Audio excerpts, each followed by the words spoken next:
क्या आपने कभी सोचा है कि जिस सांस को आप अभी अंदर ले रहे हैं वो आपका जीवन है, और जो सांस आप बाहर छोड़ रहे हैं वो मृत्यु का एक पल है। हम में से हर कोई हर पल जन्म ले रहा है और मर रहा है। सुनने में अजीब लगता है ना, लेकिन यही सृष्टि का सबसे गहरा सच है। हमारे मेरुदंड में, हमारी रीढ़ की हड्डी में दो रहस्यमयी शक्तियां लिपटी हुई हैं। दो सर्प, एक जीवन का दिव्य श्वेत प्रकाश जो हमें ऊर्जा देता है, और दूसरा मृत्यु का काला सर्प जो हमारे भीतर के विष को खत्म करता है। ये दोनों एक दूसरे के दुश्मन नहीं हैं, बल्कि एक प्रेमी जोड़े की तरह हमारे अस्तित्व को चला रहे हैं। मृत्यु के बिना नए जीवन का आना असंभव है, लेकिन जब हम गहरी नींद में होते हैं तो इन शक्तियों का क्या होता है? तिब्बत की बर्फ के पीछे छिपी रहस्यमयी जगह सिम्बाला का असली सच क्या है?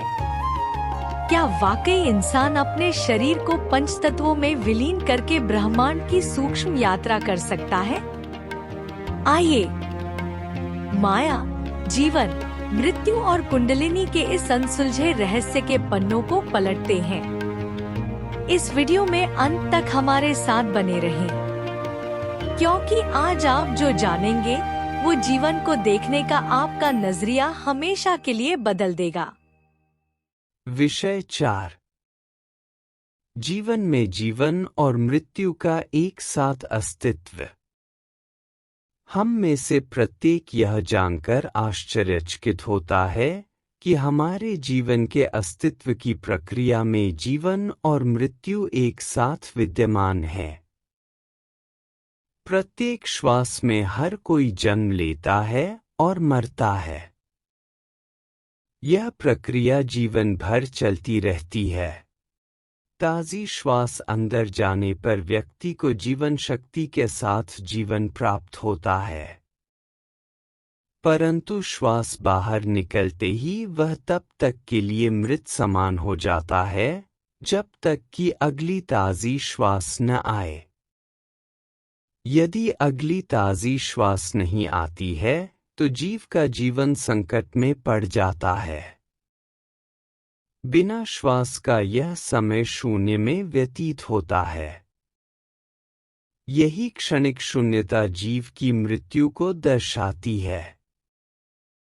अतः इस संसार में जीवन काल के प्रत्येक श्वास चक्र में जीवन और मृत्यु एक साथ विद्यमान रहते हैं। यह जानना आश्चर्यजनक है कि हमारे मेरुदंड में दो सर्प एक दूसरे के साथ घनिष्ठ रूप से मिले हुए हैं। उनमें से एक दृश्यमान सर्प है जो जीवन में दिव्य प्रकाश है, और दूसरा अदृश्य है जो मृत्यु का काला सर्प है। ये दोनों सर्प एक साथ कुंडलीकृत, लिपटे हुए हैं और अलग अलग फणों के साथ उभरे हुए हैं। दोनों एक दूसरे के विरोधी ध्रुव हैं। एक जीवनदाता है और दूसरा जीवन लेने वाला है। दोनों एक दूसरे के पूरक हैं, परंतु उनके विशिष्ट कार्य हैं। मानव का अस्तित्व इन दोनों पर निर्भर करता है, और यदि इनमें से एक भी कार्यहीन हो जाए तो अस्तित्व संकट में पड़ जाता है और संभव नहीं रहता। मृत्यु का सर्प अर्थात काला सर्प शरीर के विषाक्त पदार्थों का उपभोग करता है और इसे स्वस्थ रखता है। यह अपान प्राण, अपान वायु के माध्यम से विषाक्त पदार्थों को बाहर निकालता है।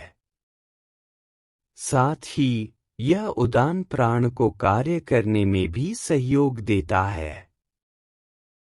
दिव्य प्रकाश के सर्प मानव जीवन को संचालित करते हैं। इस प्रकार जीवन और मृत्यु दोनों शक्तियां अर्थात श्वेत और कृष्ण सर्प एकत्व में हैं और एक दूसरे से प्रेम करते हैं। उनका प्रेम श्वास के माध्यम से है।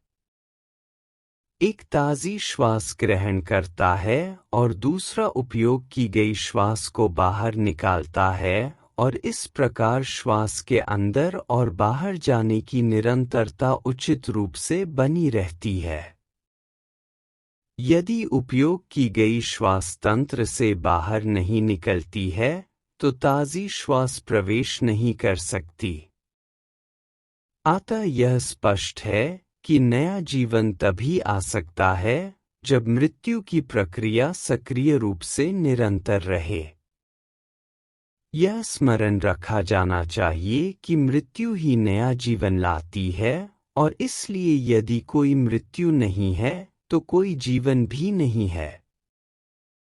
जीवन और मृत्यु एक सातत्य हैं। न तो मृत्यु जीवन के बिना विद्यमान रह सकती है और न ही जीवन मृत्यु के बिना। जीवन प्रकट ब्रह्मा है और मृत्यु अप्रकट ब्रह्मा है। दोनों एक ही अस्तित्व के दो अलग अलग ध्रुव हैं। हर जन्म का अंत मृत्यु है और वह मृत्यु की ओर ही ले जाता है। यह प्रकृति का शाश्वत नियम है, इसलिए मृत्यु से भयभीत नहीं होना चाहिए। जब हम में से प्रत्येक हर श्वास के साथ मरता है तो मृत्यु के पार का जीवन और मृत्यु से पूर्व का जीवन अब कोई रहस्य नहीं है। यह एक निरंतर अंतहीन प्रक्रिया और विभिन्न अवस्थाओं में अस्तित्व के ही अंश है। आत्म साक्षात्कारी आत्माओं द्वारा इनका भली भांति अनुभव किया गया है। श्वेत और कृष्ण दोनों सर्प अर्थात कुंडलिनी या दिव्य शक्ति और मृत्यु कुला चक्र में विद्यमान है। जागृत और स्वप्न अवस्थाओं में उनके अस्तित्व का अनुभव किया जाता है। सुषुप्ति अवस्था में दोनों रति की अवस्था में होते हैं, अर्थात वे एकता में होते हैं। तुरीय में सबसे पहले कालिमा या अंधकार जो काले सर्प की उपस्थिति का संकेत है, दृष्टिगोचर होता है। यह आत्म प्रकाश के प्रकट होने से पूर्व होता है जो कि कुंडलिनी अर्थात श्वेत सर्प की उपस्थिति है। तुरीय अस्थायी मृत्यु की अवस्था है। कार्य के अभाव या निष्क्रियता की अवस्था है, जहां कुंडलिनी का प्रकाश सबसे पहले मृत्यु के काले सर्प द्वारा उपभोग कर लिया जाता है। दिव्य ऊर्जा का उपभोग करने के बाद काला सर्प शरीर के विषाक्त पदार्थों को निकालने के कार्य में लग जाता है। इसके पश्चात ही दिव्य कुंडलिनी सर्पिणी ऊर्ध्वगमन करती है और आत्मा को परम सत्ता में विलीन करती है। सुषुप्ति की अवस्था मृत्यु और जीवन के मिलन का मूल या स्थान है, जहां मृत्यु पति की भूमिका निभाती है और जीवन पत्नी की भूमिका निभाता है। दिव्यता और आभा के प्रतीक के रूप में एक पत्नी दिव्य शक्ति के रूप में कार्य करती है और उसे ईश्वरीय गतिविधियों के लिए पाला या तैयार किया जाता है। पति रूपी काला सर्प मृत्यु के रूप में मानव शरीर के संरक्षण, रखरखाव और स्वच्छता जैसी सांसारिक गतिविधियों में स्वयं को संलग्न करता है। प्रेमवश पति अर्थात मृत्यु का सर्प जीवन अर्थात अपनी पत्नी दिव्य कुंडलिनी शक्ति की देखभाल करता है, उसे विकसित होने में सहायता करता है। मृत्यु रूपी पति के सहयोग के बिना जीवन रूपी पत्नी न तो आकर्षक हो सकती है और न ही विकसित। एक साधक या आध्यात्मिक आकांक्षी के जीवन काल और आध्यात्मिक विकास में जीवन और मृत्यु का यही वास्तविक रहस्य है। जीवित रहने के लिए भोजन आवश्यक है और यह विभिन्न प्राणों की अंतःक्रिया द्वारा उचित रूप से पचता है और अंततः आंतें अन्न रस को अवशोषित करती हैं और इस प्रकार जीवन चलता है। काला सर्प जीवित रहने के लिए केवल श्वेत दिव्य सर्प को स्पर्श करके या चूमकर अन्न रस से ऊर्जा ग्रहण करता है। यह अपान वायु उत्पन्न कर शरीर के अपशिष्ट पदार्थों को बाहर निकालता है और शरीर को स्वस्थ रखता है।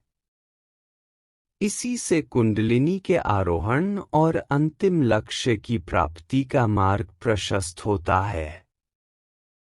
वही भोजन श्वेत सर्प को मार सकता है जब श्वास रुक जाती है और प्राण कार्यहीन हो जाते हैं तथा भोजन अपचा रह जाता है।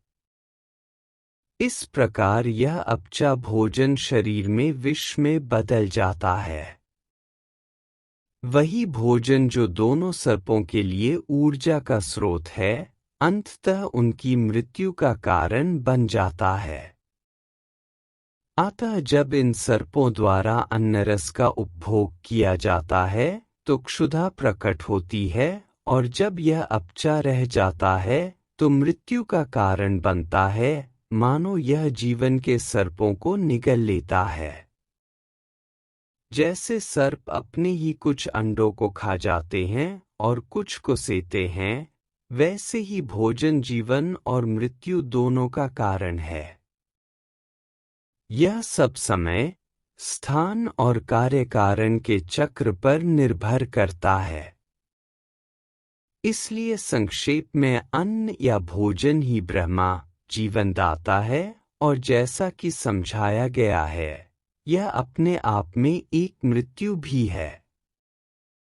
मृत्यु एक क्षयकारी शक्ति है जो उचित परिस्थितियों के अंतर्गत एक समय व्यतीत होने के पश्चात जीवन देती है, इसलिए मृत्यु और जीवन एक साथ चलते हैं।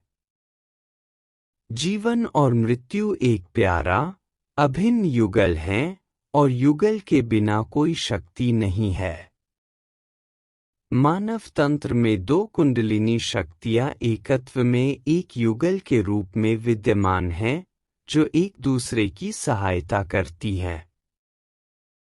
एक शरीर का संरक्षण करती है और दूसरी परम सत्ता के साथ आत्मा के विलय में सहायता करती है। इसी प्रकार ईश्वर और योग माया, ब्रह्मा और माया, प्रकट और अप्रकट शक्तियां, जीवन और मृत्यु एकत्व में विद्यमान हैं और उन्हें अलग नहीं किया जा सकता। यही ईश्वर और उनकी रचना की सृष्टि और रहस्य है। यही जीवन और मृत्यु का द्वैत है। श्री विद्या में सृष्टि के लिए शिव और शक्ति का अस्तित्व है। प्रलय के लिए वही शक्ति या ऊर्जा सृष्टि को शून्य करने के लिए देवी काली की शक्ति में बदल जाती है। इसलिए शक्ति निर्माण की माता और प्रलय की माता के रूप में दोनों प्रकार से कार्य करती है। इसी प्रकार वही एक शक्ति है जो जीवन देती है और मृत्यु का कारण बनती है। यह सृष्टि का द्वैत और अज्ञात का रहस्य है। सबसे आश्चर्यजनक है मानव मन में व्याप्त मृत्यु का भय। यह मनुष्य को जीवन से प्रगाढ़ प्रेम करने पर विवश करता है। वह मरना नहीं चाहता और यही माया है। जीवन और मृत्यु के इस द्वैत का ज्ञान या अनुभूति मानव मन के विकास का आधार है। इसका मंथन उसे अज्ञात के इस रहस्य से समृद्ध करता है कि मृत्यु और जीवन दोनों एक ही है।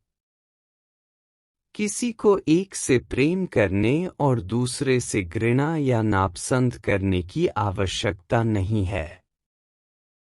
दोनों एक सातत्य में हैं, एक के बाद एक। दोनों को विघटित या विचलित नहीं किया जा सकता, वे सदैव एकत्व में हैं। यद्यपि दोनों में से कोई भी स्थायी नहीं है। मानव मन की चेतना और जागरूकता उसे सर्वशक्तिमान के इस रहस्य को समझने या ग्रहण करने की अनुमति नहीं देती है। यह माया का ही चमत्कार है कि महान योगी भी इस रहस्य को सरलता से भेद नहीं पाते। ऊर्ध्वगामी मार्ग अपनाए बिना वे केवल इसकी परिधि के चारों ओर ही घूमते रह जाते हैं। सर्वशक्तिमान की कृपा से केवल दहारा चक्र पर चेतना का भेदन ही जीवन और मृत्यु के रहस्यों का आत्मज्ञान दे सकता है। कोई भी व्यक्ति उनकी इच्छा के अनुसार अपने स्वयं के शरीर को एकीकृत और विघटित करके सर्वशक्तिमान शक्ति का अंश बन सकता है। योग केवल सूक्ष्म शरीर को बाहर निकालने की कला सिखा सकता है, जो किसी अन्य शरीर में प्रवेश कर सकता है, जो कि प्रज्ञा शरीर है। यद्यपि मूल प्रकाश से प्राप्त आत्मज्ञान साधक को अत्यंत उच्च स्तर तक ले जा सकता है। वहां वह अपने शरीर को 5 तत्वों में विघटित कर ब्रह्मांड में कहीं भी पुनः एकीकृत कर सकता है और ईश्वरीय कृपा से सूक्ष्म यात्रा कर सकता है। सुमेरु पर्वत संतों का क्षेत्र है, जहां व्यक्ति केवल सूक्ष्म शरीर के माध्यम से ही पहुंच सकता है। तिब्बत का सिम्बाला क्षेत्र सर्वोच्च कोटि के संत पुरुषों के लिए प्रसिद्ध है। वहां मंडला चित्र उपलब्ध हैं। उस क्षेत्र में पत्थर भी रत्न और हीरे हैं। पृथ्वी पर कोई भी शक्ति किसी भी माध्यम से वहां नहीं पहुंच सकती। यह केवल सूक्ष्म यात्रा, सर्वशक्तिमान की कृपा और श्री श्री महावतार बाबा जी के आशीर्वाद से ही संभव है।